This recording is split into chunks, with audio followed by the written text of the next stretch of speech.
ಒಂದೇ ಒಂದು ಸಂದರ್ಭ, ಯಾವ ಸಂದರ್ಭ, ನಾನು ಯಡಿಯೂರಪ್ಪನವರು ಮುಖ್ಯಮಂತ್ರಿ ಆಗಬೇಕು ಅಂತೇಳಿ ನೇರವಾಗಿ ಕ್ಷೇತ್ರ ಜನತೆಗೂ ತಿಳಿಸ್ದೆ.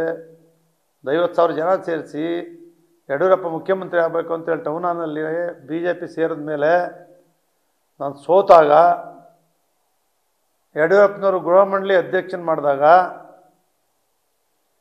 JDS ಕಾಂಗ್ರೆಸ್ಸು ಸ್ಥಳೀಯ ನಾಯಕರುಗಳು, ರಾಜ್ಯದ ನಾಯಕರುಗಳು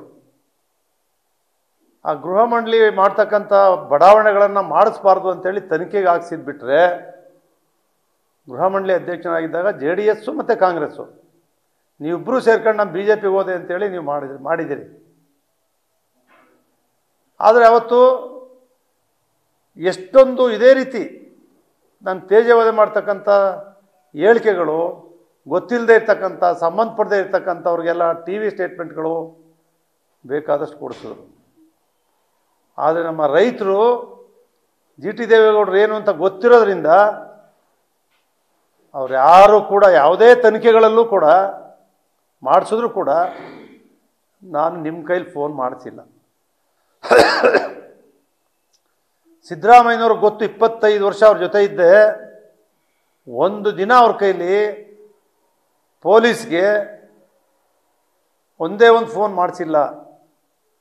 ಕುಮಾರಸ್ವಾಮಿ ಅವ್ರ ಕೈಲಿ ನಾನು ಒಂದೇ ಒಂದು ಫೋನು, ನಾನು ಕಂಪ್ಲೇಂಟ್ ಮಾಡ್ತಾವ್ರು ಕಾಂಗ್ರೆಸ್ನವರು ಅಂತ ಹೆದರಿ ನಾನು ರಕ್ಷಣೆ ಮಾಡಿ ಅಂತ ನಾನು ಯಾವತ್ತೂ ಹೇಳಿಲ್ಲ.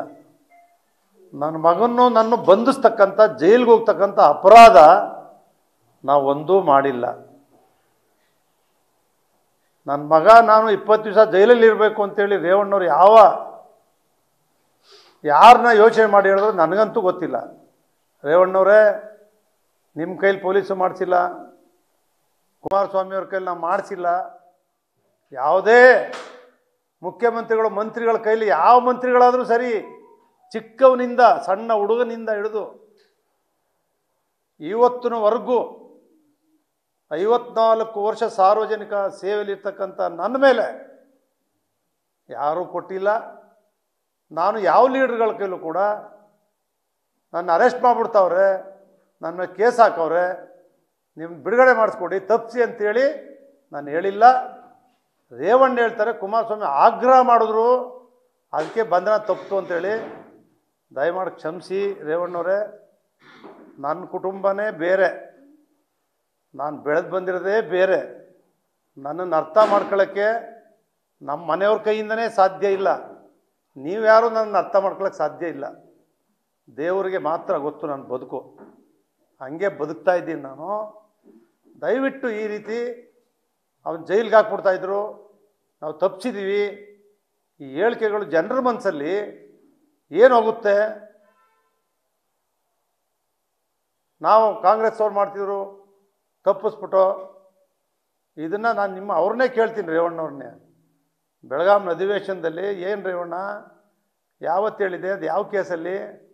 ಹೌಸಿಂಗ್ ಬೋರ್ಡಲ್ಲಿ ನೀವು ಇಬ್ಬರು ಸೇರ್ ಮಾಡಿದ್ರಿ, ದಳ ಕಾಂಗ್ರೆಸ್ ಇಬ್ಬರು BJPಗೆ ಹೋದ್ನಲ್ಲ ಅಂತ. ನ್ಯೂಸ್ ಫಸ್ಟ್, ನಿರ್ಭೀತಿಯಿಂದ ನಿಮ್ಮ ಪರವಾಗಿ.